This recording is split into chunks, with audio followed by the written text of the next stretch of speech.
नमस्कार बंधुरा आमी सुष्मिता मायेर चैनेले आपनादेर स्वागत जानाई। आबार चले एलाम नतून दिने नतून एकटा रेसिपि निये। आजकेर रेसिपि किन्तु खूबई मजादार। राखी पूर्णिमार तार स्पेशाल आजकेर रेसिपि आजके बानाते चलेछि। अवश्यई एकबार देखे एइभावे बानिये निन आर खूब सहजेई किन्तु एइ रेसिपिटा बानानो हये जाय। दे बाड़ीते किछु उपकरण थाकलेई देखुन एखाने आमी मयदा निये नियेछि। आमी आमार परिमाण मतो मयदाटाके नियेछि। आमी एकटा बाटिर माप करे एखाने दु बाटी मतो मयदा नियेछि। निये निलाम हाफ चामच मतो लवण और दिए देव 4 चामच मतो गावा घी। এই ঘিটা আমার বাড়িতেই বানানো, তার জন্য কালারটা এরকম। আপনারা দোকানে গাওয়া ঘি বা যে অন্য কোনো ঘি এখানে ময়ন দিয়ে নিতে পারেন, তবে সাদা তেল দিলে একটু স্বাদটা অন্যরকম আসে। গাওয়া ঘিয়ের বেশ ফ্লেভারটাও ভালো আসে আর ময়নটাও কিন্তু বেশ ভালো হয়। বেশ কিছুক্ষণ ধরে এইভাবে কিন্তু মাখিয়ে নিয়ে দেখুন মুঠোর মধ্যে নিয়ে হয়ে গেছে শক্ত, আর এরকম কিন্তু ভেঙে দিলেই কিন্তু সেটা ভেঙে যাচ্ছে। এইভাবে ময়ন দিয়ে নিতে হবে আর সুন্দরভাবে কিন্তু জল দিয়ে অল্প অল্প জল দিয়ে এখানে একটা শক্ত ডো বানিয়ে নেব। একবারে জল দিতে যাবেন না, অল্প অল্প জল দিয়েই কিন্তু ডোটাকে মেখে নিতে হবে। খুব একটা শক্তভাবেই কিন্তু মাখতে হবে। দেখুন মেখে নিয়েছি, মেখে নিয়ে আমি একটু ঘি হাতে করে মাখিয়ে নিয়ে এইভাবে 30 মিনিট মতো রেস্টে রেখে দেব, যাতে পরের সুন্দরভাবে কিন্তু দেখুন 30 মিনিট পর চলে এলাম। 30 মিনিট পর সুন্দরভাবে একটু নরম হয়ে গেছে, আরও ভালো করে একটু মেখে নেব যাতে আর একটু নরম হয়ে যায়। আর ছোট্ট ছোট্ট লেচি করে নেব। এখানে আমার চাকিটা একটু ছোট বলে আমি লুচির যে লেচি হয় সেই সাইজের লেচিটা করছি। আপনারা চাকু হিসাবেই আপনারা কিন্তু লেচিটা করবেন, যাতে পরে কিন্তু আমি যে করব সেটা কিন্তু একটু বড় চাকির দরকার। তার জন্য আমি এরকম ছোট ছোট বানিয়ে নিয়েছি। বানিয়ে নিয়ে এবার আমি দিয়ে দিলাম কর্নফ্লাওয়ার। কর্নফ্লাওয়ারটা দিয়ে সুন্দরভাবে কিন্তু বেলে নিতে হবে। আর একটা থালার মধ্যে কিছুটা কর্নফ্লাওয়ার আমি এইভাবে দিয়ে দিলাম। দিয়ে বেলে নেওয়ার যে রুটিটা সেটা কিন্তু এই থালার মধ্যে দিয়ে দেব। আর গায়ে নেপটেও ধরবে না থালাতে, তার জন্য কিন্তু এই যে কর্নফ্লাওয়ারটা দেয়া। এবার সুন্দরভাবে দেখুন একটা রুটি বানিয়ে নেব, ছোট ছোট রুটি হবে। দেখুন কত সুন্দরভাবে রুটিটা বানিয়ে নিয়েছি। একদম পাতলা করে কিন্তু রুটিটা বানাতে হবে। আর এইভাবেই থালার উপর আমি একে একে সব কটা রুটি আমি বানিয়ে নেব। আর একটা রুটির ওপর আবারও একটু ময়দা বা কর্নফ্লাওয়ার সরিয়ে দিলাম। এইভাবেই কিন্তু রুটিগুলোকে বেলে নিতে হবে। কর্নফ্লাওয়ার না থাকলে আপনারা ময়দা দিয়েও বেলে নিতে পারেন। সুন্দরভাবে সবকটা রুটিও বানানো হয়ে গেছে। এখানে আমি 7টা রুটি বানিয়ে নিয়েছি। এবার একটা পাত্রের মধ্যে কিছুটা ঘি আর ময়দা বা কর্নফ্লাওয়ার দিয়ে একটা মিশ্রণ বানিয়ে নেব।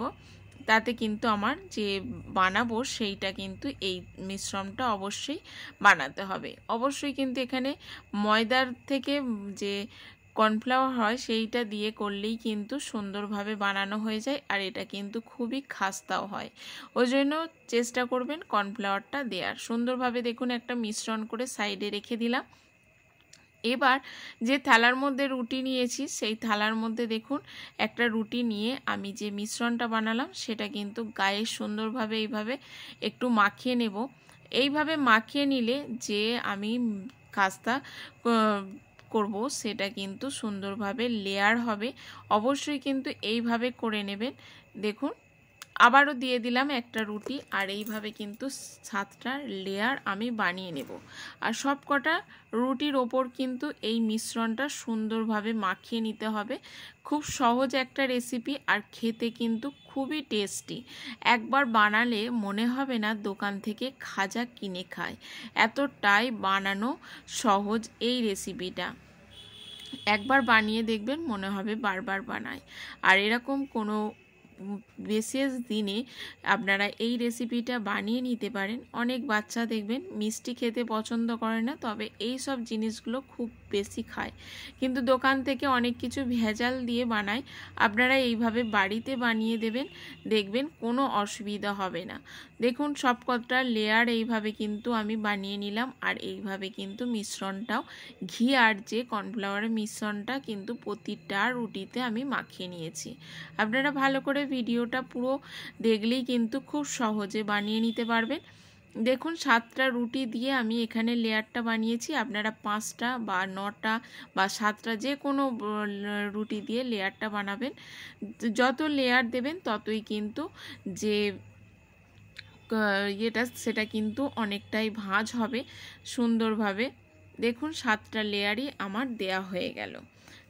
এইভাবেই কিন্তু মাখিয়ে নিতে হবে যে ঘিয়ের মিশ্রণ সেটা। দেখুন মাখানো হয়ে গেল। এবার আমি একটা ফোল্ড করে নেব। কতটা মোটা হয়েছে দেখুন। এইভাবে কিন্তু হাতের চাপে একটু চাপিয়ে নিতে হবে যাতে সবকটা রুটি গায়ে গায়ে লেগে যায়। এবার একটু ফোল্ড করে নেব। আপনারা ফোল্ডটা দেখে নিন কিভাবে আমি ভাঁজটা দিয়েছি, তাহলে কিন্তু সুন্দরভাবে দিতে পারবেন। আমি একটু চাকি দিয়ে এইভাবে বেলে নিচ্ছি যাতে প্রতিটা রুটি গায়ের সঙ্গে আটকে যায়, যাতে না খুলে যায়। এইটা কিন্তু তেলের মধ্যে যখনই দেবেন তখনই লেয়ারটা পুরো সুন্দরভাবে খুলে যাবে আর দেখতে কিন্তু খুবই ভালো লাগবে। অবশ্যই এইভাবে একবার বানিয়ে দেখুন। দেখুন রুটিটা বেশ বড় হয়ে গেছে। এবার একটা ভাঁজ দিয়ে নেব। ভাঁজ দেওয়ার আগে কিন্তু ঘি আর যে কর্নফ্লাওয়ার মিশ্রণটা করে রেখেছি সেটা কিন্তু দিয়ে দিচ্ছি। দিয়ে এখানে আবারও একটু ভাঁজ করে নিচ্ছি। দেখুন এইভাবে ফোল্ড করে নিতে হবে, তাতে কিন্তু লেয়ারটা আরও সুন্দর হবে। দেখুন কতটা সহজ, একবার বানালেই কিন্তু আপনারা বারবার বানাতে ইচ্ছা করবে। আবারও গায়ে আমি মিশ্রণটা মাখিয়ে নিচ্ছি সুন্দরভাবে। এই মিশ্রণটা যত ভালো করে মাখাবেন ততই কিন্তু এই ভাঁজগুলো গায়ের সঙ্গে লেগে যাবে না আর সুন্দরভাবে কিন্তু একটা একটা ভাঁজ হয়ে যাবে। দেখুন সুন্দরভাবে কিন্তু মিশ্রণটা আমি মাখিয়ে নিচ্ছি। এইভাবেই করুন। আশা করি আজকের রেসিপিটা আপনাদের খুবই ভালো লাগবে। ছোট থেকে বড় সবাইরই প্রিয় একটা জিনিস। এই রেসিপিটা কিন্তু খেতে সবাই ভালোবাসে। দেখুন সুন্দরভাবে ফোল্ড করে নিলাম। এবার আমি চাকি দিয়ে আবার ওটার রুটি বেলে নেব। একটা চৌকো আকারের রুটি হবে। দেখুন কত সহজ একবারে।